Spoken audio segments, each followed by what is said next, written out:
ये रमेश जी तो 7 ही महीने पहले आए ना कंपनी में, और एकाएक आपने उन्हें जनरल मैनेजर बना दिया।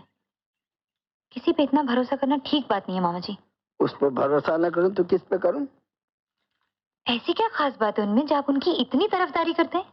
उसमें वो बात है बेटा जो आजकल के नौजवानों में मुश्किल से मिलती है। मेहनती, वफादार, जैक ऑफ ऑल ट्रेड। जानती है, हमारे ऑफिस के 100 साल पुरानी घड़ी एक बार बिगड़ गई और उसके रिपेयर के लिए कलकत्ते की कंपनी ने 1000 रुपए का एस्टीमेट दिया और हमारे रमेश ने 24 रुपए 90 पैसे में बना दिया। तो घड़ी की रिपेयर शॉप खोल के उसका इंचार्ज बना दीजिए उन्हें। आप तो इंस्टेंट कॉफी की तरह आंख बंद करके भरोसा कर लेते हैं। नहीं नहीं बेटा, बहुत ही ईमानदार लड़का है, चार्टर्ड अकाउंटेंट है और इंटेलिजेंट तो इतना कि। माफ कीजिए मामा जी, इंटेलिजेंट नहीं, मुझे तो बुद्धू राम लगे वो। एक टाइपिस्ट और डॉक्टर में फर्क नहीं कर सके। मैं अंदर आ सकता हूँ सर? अरे आओ आओ आओ रमेश। नमस्ते सर। आओ आओ, बैठो बैठो। 100 साल जियोगे। अभी अभी तुम्हारी बात छिड़ी थी। अच्छा, वो कैसे सर? अरे रमोला ने छेड़ दी। मैंने कहा कैसे आना हुआ? वो सर आपके दस्तखत चाहिए थे इस पर। अरे किसी चपरासी के हाथ भिजवा दिया होता। बरखुरदार, तुम जनरल मैनेजर बन गए हो। वो सर आज ही बनाओ ना, तो अभी आदत नहीं पड़ी मुझे। अच्छा तो कहाँ दस्तखत करना है? यहाँ पर करें, लेकिन पढ़ तो लीजिए सर। तुमने पढ़ लिया ना? हाँ, मैंने तो पूरा पढ़ लिया। तो फिर इसकी क्या जरूरत है? नहीं सर, वो आंख बंद करके किसी पे भरोसा नहीं करना चाहिए। क्यों रामोला जी, ठीक कहा ना मैंने? जी हाँ सर, मेरी तो समझ में नहीं आ रहा आपने मुझे क्या देखकर जनरल मैनेजर बना दिया। हो सकता है कि असलियत में मैं बुद्धूराम हूँ, हो तो सकता है ना सर? क्यों रामोला जी? मुझे क्या मालूम। नहीं नहीं, आप तो डॉक्टर है ना, चेहरा देखकर ही समझ जाती होंगी। हाँ समझ तो जाती हूँ, लेकिन। अरे छोड़ इस बात को, रमेश को चाय पिलाओ। नहीं नहीं सर, थैंक यू। डरिए मत, चाय मैं अच्छी बनाती हूँ। नहीं, वो मुझे डॉक्टरों से डर लगने लगा है। अच्छा सर, नमस्ते। नमस्ते जी। बेटी, लगता है इसने तेरी बात बाहर से सुन ली। मामा जी, मैं अपनी राय वापस लेती हूँ। आपका जनरल मैनेजर इतना बुद्धू नहीं है। एक कप चाय मिलेगी धीरू काका? क्यों नहीं बेटा, पहले ये ले। क्या क्या ये? खोल कर देख। खोलने की जरूरत नहीं। कब आए लाला जी? आज ही सुबह। अकेले आए, चाची जी भी साथ आई? सुना है दोनों आए हैं। वाह, देखा काका, कैसे ये दोनों बंबई में आए, मेरी तरक्की हो गई। मिल के आता हूँ। वाह, अरे चाय तो पीता ना बेटा। आके पी लूंगा। कभी राहतें, कभी उल्फतें, कभी सोहबतें, हम कहते हैं कभी सोहबतें। कि बम्बई माँ। ओफो, ये पन्ना तो पढ़ने दीजिए। नहीं, पहले हमारे बात का जवाब दो। अरे पहले फैज साहब का ये शेर तो सुन लीजिए कि तुझको कितनों का लहू चाहिए। रह दे तो हर शेरो शायरी सब ने टल्लन का काम है।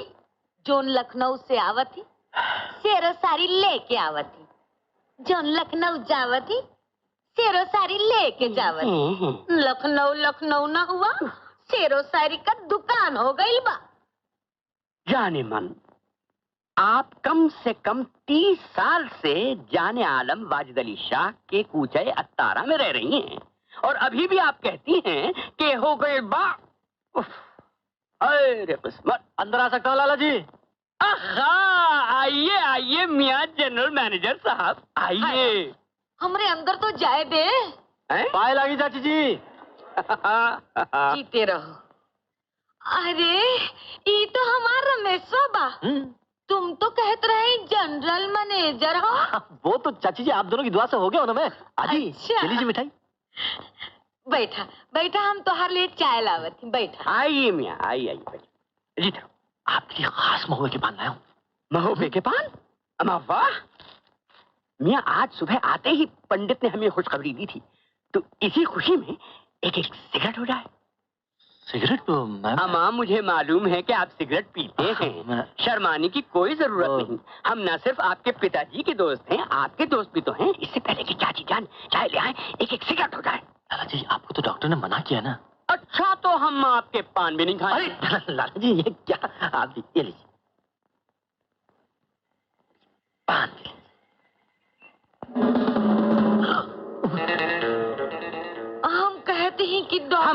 जानत हैं कि तुम का कहत हो। डॉक्टर साहब सिगरेट पीना ही तो मना करी ना, ये तो नहीं कहा कि बिना जली सिगरेट ना पियो।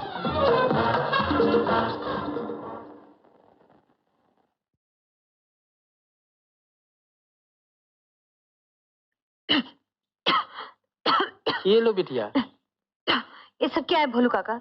लगता है 2 साल से इस कमरे में किसी ने हाथ तक नहीं लगाया। हाथ? तुम हाथ की बात कर रही हो बिटिया? इस कमरे में पैर तक रखना मना है। क्यों?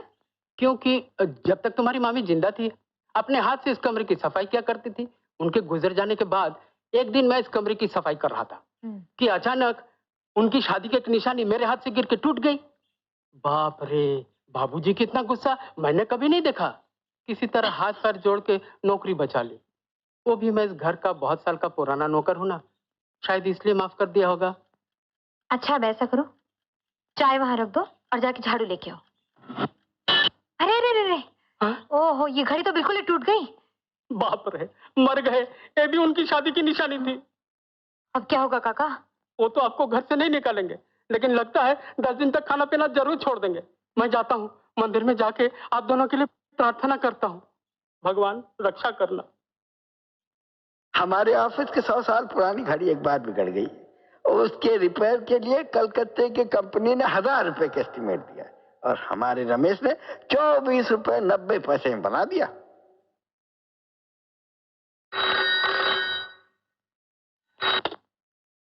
हेलो रमला जी, मैं रमेश बोल रहा हूँ।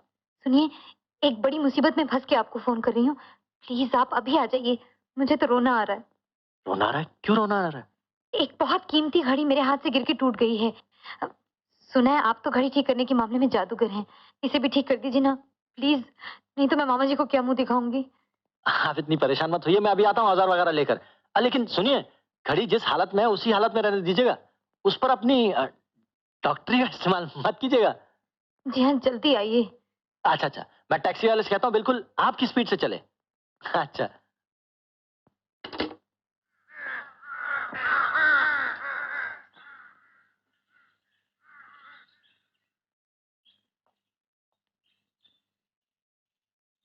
नमस्ते जी। आ गए आप? मैं आप ही का इंतजार कर रही थी। कहाँ है वो? ये रही।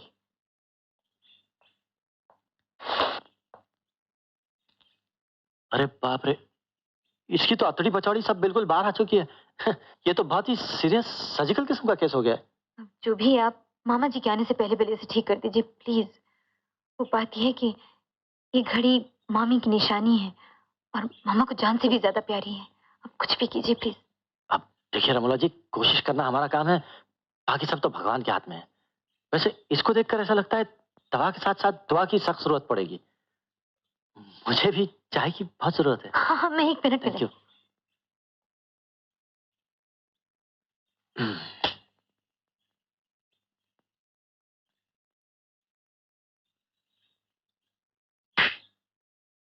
आओ डार्लिंग आओ। रमोला। अरे मनसुख भैया, आप बैठिए, मैं आती हूँ। ओके चलो डार्लिंग बैठ जाओ। क्या हो रहा है भाई? ये घड़ी जरा, ये घड़ी आप जोड़ रहे हैं कि तोड़ रहे हैं? ये कोशिश तो जोड़ने की ही कर रहा हूँ। देखा डार्लिंग, मामा जी भी कैसी बेकार की चीजों पे पैसा खर्चा करते हैं। लोग तो एंटीक रखते हैं रोब जमाने के लिए और मामा जी एंटीक रखते हैं टाइम देखने के लिए। आंटी? आंटी नहीं, एंटीक। घिसी पिटी पुरानी बेकार सी चीजें, जैसे तुम्हारे पिताजी। एक बात बताइए, आपकी दुकान कहाँ पे? जहाँ घड़ी हो। जी? मेरा मतलब है दुकान कोई बनाई नहीं है, जिस किसी ने प्यार से बुलाया उसके घर जाके घड़ी ठीक कर दी। You mean home service? अच्छा अच्छा, लेकिन आपके चार्जेस क्या है? हम तो साहब भरोसे पर काम करते हैं। आप डेफिनेटली तरक्की करेंगे। बस आपकी मेहरबानी चाहिए। आप भी कभी सेवा का मौका दीजिए ना। मैं आपको सेवा करने का मौका जरूर देता, लेकिन मैं यहाँ रहता नहीं हूँ, मैं पूना में रहता हूँ। हाय मनसुख भैया। हाय रमोला। ये लीजिए चाय। Thank you. रमोला, इनसे मिलो। संगीता। Hello hello. हेलो, मेरी मंगेतर संगीता। इतना मीठा और स्वीट गाती है कि खाने के बाद अगर मीठा ना हो तो सिर्फ इसका गाना सुन लो। अगर तुम सुनोगी ना तो पागल हो जाओगी। पागल हो जाऊंगी? हाँ। तब तो भैया नहीं सुनूंगी। हाँ? आप बुरा मत मानिए, इनसे मेरा ऐसा ही रिश्ता है, हंसी मजाक का। ये हंसी मजाक की बात नहीं है। एक दिन ये संगीता संगीत जगत में लता भोसले के नाम से हलचल मचा देगी। सेंसेशन। लता भोसले का मतलब है लता मंगेशकर और आशा भोसले की कॉम्बिनेशन। समझो, एक गिलास में लता मंगेशकर और आशा भोसले की आवाजें मिलाई जाए तो उस कॉकटेल में कैसा नशा होगा। बस संगीता की आवाज में ऐसा ही नशा है। हटो, क्या कहते हो? ये संगीता को पब्लिक के सामने पेश करने के लिए एक वैरायटी एंटरटेनमेंट की अरेंजमेंट की है। अच्छा। अभी तक हॉल तो फिक्स नहीं हुआ, लेकिन टिकटें छप गई है, तो तुम्हारे कोटा की 2 टिकटें देने आया था। 100 रुपए की टिकट है, लेकिन घबराओ मत, पैसे मैं बाद में ले जाऊंगा। ये लो तुम्हारी 2 टिकटें। अब मैं चलता हूँ, मुझे बहुत जगह जाना है, पूरी बुक खत्म करनी है। अच्छा सुनिए, तो इनसे तो मिलिए, यह है मिस्टर रमेश। घड़ी वाला इनको तो मैं आते ही मिल चुका था। बहुत तरक्की करेंगे, बहुत ही मेहनती इंसान है। अच्छा बाय बाय, चलो बाय। जी, बुरा मत मानिएगा, मनसुख भैया ने आपको। घड़ी वाला समझा? खैर, बुद्धूराम समझे जाने से तो अच्छा ही है। आपकी घड़ी ठीक हुई है।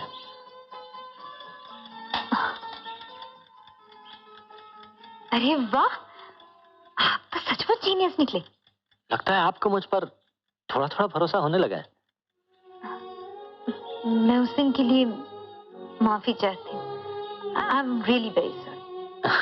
देखिए, लंच टाइम पर सॉरी से ज्यादा वो पूरी की जरूरत पड़ती है। ओह, मैं तो भूल गई। आप तो भूखे होंगे, मैं 1 मिनट में लेके आती हूँ। सुनिए, मुझे बहुत देर हो जाएगी। मैं अभी नया जीएम बनाऊं, फिर किसी दिन खा लेंगे घड़ी वाली की मुआवजे के बहाने। अच्छा, ये रहा आपका 1 टिकट। लेकिन ये तो 100 रुपए का है। नहीं, वो मेरी तरफ से।